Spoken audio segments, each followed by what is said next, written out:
Insights occur within stories. Inventions resolve stories. There's a third type of creative product, though, an enlightenment, and it goes beyond stories. Enlightenments are new knowledge. Enlightenments are changes to how we can think going forwards in any story that we might have. Many insights are not the basis for an enlightenment, new general knowledge, but are just shifts from one set of knowledge to another set of knowledge. For example, when we were working on the 9-dot puzzle and we realized that dots could be different sizes, that was probably an insight, but the insight was that knowledge we already knew, dots come in different sizes, applied here in this story. We didn't learn anything new about dots, though, or anything that we could use in any other situation. But sometimes insights do lead us to generate new knowledge.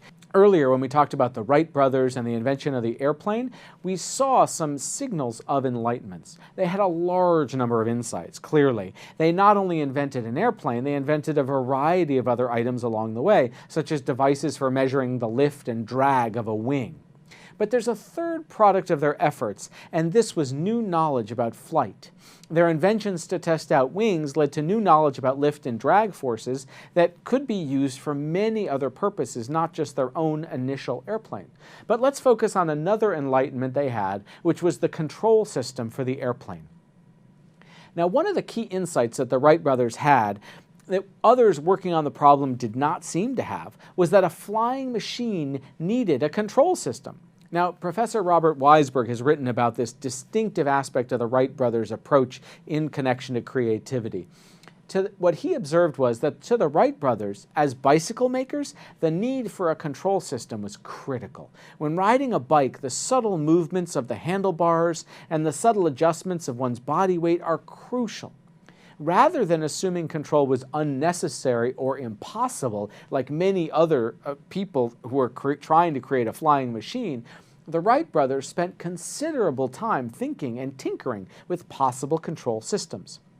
So their first insight about designing a flying machine was that, like a bicycle, it needed a control system that allowed for subtle, real-time adjustments to keep the flying machine on course, just like a bicycle. Now, this perspective that made the control system central to the story was not standard. There were still huge questions about the design of the wings to generate lift and some means of propulsion, and getting all those things with a light enough weight so that the whole thing would fly. The centrality of designing a control system presumed those other two problems could be solved when solutions there were still far from clear.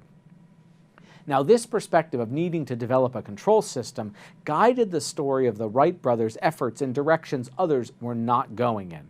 This insight was not an invention, nor was it an enlightenment. They did not have an idea for a control system in mind. They certainly did not have a working model of a control system. Instead, they had an insight about a new direction in which to go and a new perspective that they needed to build. They needed a control system, so they did something that might not be terribly surprising. They went bird watching. Specifically, they looked for what birds seemed to do to control their flight.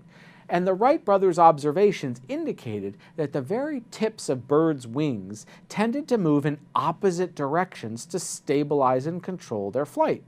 So the question the Wright brothers asked themselves was how to get one wingtip of their flying machine to tilt up and the other to tilt down. The next insight came from playing with a cardboard box. They had a lot of cardboard boxes in the bicycle shop. Well, if you twist a cardboard box, you'll notice that on one side the top corner tips up, and on the other side the top corner tips down. That is, twisting a fairly rigid rectangle produces the movement that the birds were making. The Wright brothers had a name for this. They called it wing warping. It was the first half of their control mechanism. Now, the second half was realizing that they needed vertical and horizontal reel rudders. Now, together, this gave them a control system that operated in all three dimensions. And that, in turn, was central to the patent they filed, and central to the discovery was that was then useful for the design of controls for all manner of other inventions.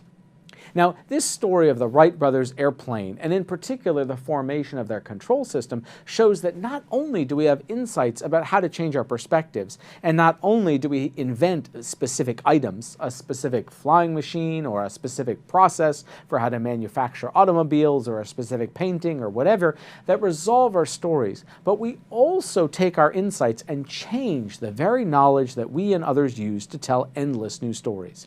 These are enlightenments. And like inventions, they often take years, as some insights work and others fail, and many rounds of ordinary and creative thinking are needed to produce enlightenments.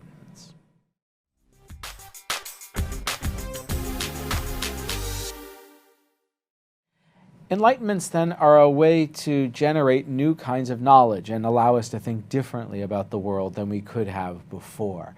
And in that sense, we have three new products that we can think about when we think about being creative. We go through a creative process, and the result is we might produce an enlightenment and change our knowledge. We might produce an invention and have a new product ending to our story. And we might just have an insight, a shift in our perspective that changes how we think about something. And all of these are useful, right? So we could be creative for any one of these reasons. Right, and so it sort of explains why we might undertake the creative process depending on what our goal is, right? Yeah. And they're all very different. And I think it's interesting and helpful to separate them out, because so much discussion around creativity is often around one of these narrow, typically invention, right? But it's so much broader than that. And the process is potentially different depending on what you're after. And the scale. Yeah. Right? I mean, sometimes we're talking about the invention of an entirely new type of product or an entirely new way of conceptualizing the universe. Of thought, right? Yeah, right. And sometimes we're just talking about, oh, it's upside down, you know? Right? Oh, you know, I have a change in perspective, right?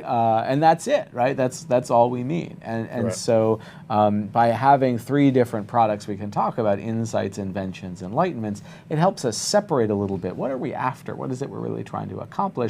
And what am I in for in terms of the scale of that process? And I think the perspective you're talking about here also involves newness, which is what we associate with creativity, but is much more nuanced and precise about what we mean by I have a novel idea, right? We've really gone far beyond just sort of that naive definition. Right. What is creativity? We generated something new. Well, what exactly does that mean, right? And our task has really been to lay that out, right? That means we're making a change to our perspective, which allows us to then think and act in directions we couldn't have thought and acted before, potentially to arrive at a new kind of knowledge, or potentially to arrive at a new sort of product or service or technology or what have you. And so thinking about it this way ties together a really huge phenomenon, right? We've covered a lot of ground in terms of examples of what creativity can mean, but the perspective really ties all those things together. Yeah, so if you think about, what are the parts and what are the actions, what are the goals, what is this event that we're dealing with, what is my self-concept, those different aspects of a perspective, the pages. Now I have a way to think about, well, which of those am I going to change and have an insight about, and then where is that going to take me? And more importantly, it's something that's under your control, and you can be systematic in the way you approach the process, which is also a long way from where we started in terms of this is just for geniuses or this is just random. Right. The light bulb goes off because the muse sang, and and I have this great idea. So we can break that down. What is it that changed? It's something about your perspective, and that enabled your story to advance in some way, or change the knowledge that then you could use, not even in this story, but in some other story that turned out to be even more interesting. Yeah. So that's really what we're after. The creative process can generate something even more durable and general than just where we are right now. It can generate inventions and enlightenments that can change how we understand the world and how any story could end.